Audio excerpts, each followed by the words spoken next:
తర్వాత ఐటీఐ చేసిన వాళ్ళని పెట్టేది ఎక్స్పీరియన్స్ లైన్మెన్ ఆయన చెప్పిన రికార్డు పంపిస్తాను ఒకటి ముఖ్యమైనది ఎందుకంటే సబ్జెక్టు కరెక్షన్ ఎందుకంటే వారు మిస్గైడ్ చేస్తుంది తెలంగాణ ప్రజలు 24 గంటలు ఎప్పుడు ఇయ్యలే 5 ఏళ్ళు ఎమ్మెల్యేగా ఉన్నా 5 ఏళ్ళు ఎంపీగా ఉన్నా 1000 గ్రామాలు తిరిగినా దాన్ని విత్డ్రా చేసుకోవాలి వాళ్ళు 24 గంటలే ఆ లాగ్ బుక్స్ సాయంత్రం వరకు ఆదిలాబాదు నల్గొండ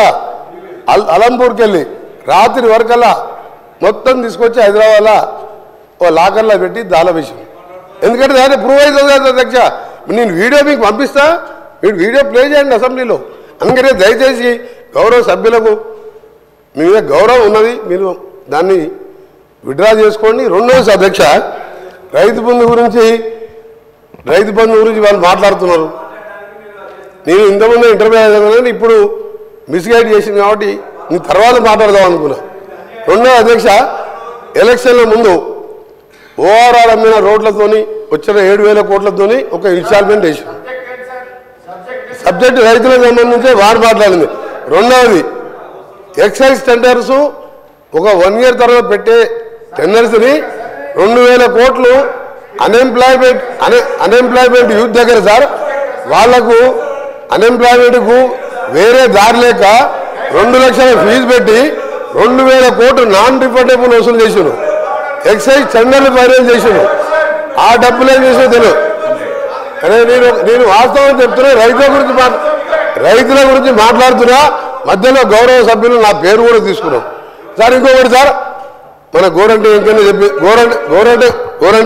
గారు చెప్పిందంతే ఒకటే ఎగ్జాంపుల్ నల్గొండ జిల్లాకి వెళ్దాం ఇక్కడికి వెళ్ళి అర్జెంట్ చేసిన తర్వాత అందరం కలిసి బస్సులో మొత్తం నల్గొండ జిల్లా అందరం తిరుగుతాం సార్ నల్గొండ జిల్లాలో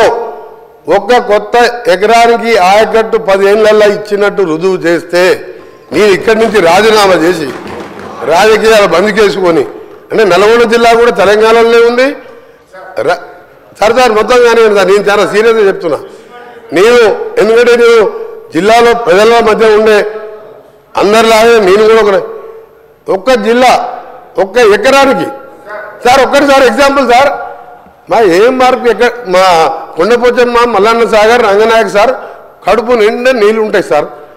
ఆ నుంచి ఒక 200-300 కోట్లు పెడితే ఆలేరులో గంధమల్ల రిజర్వాయర్ వేరే టెండర్ పిలిచిండ్రు క్యాన్సల్ చేసిండ్రు 16-20 కిలోమీటర్ల లైన్ వేస్తే 1,50,000 ఎకరాలు నీళ్ళు సార్ నీళ్లు లేక ఎండిపోతే మా ఐలయ్య గారు నిన్న 90 చెరువులు నింపుకున్నాడు బస్వాపూర్ రిజర్వాయర్ సార్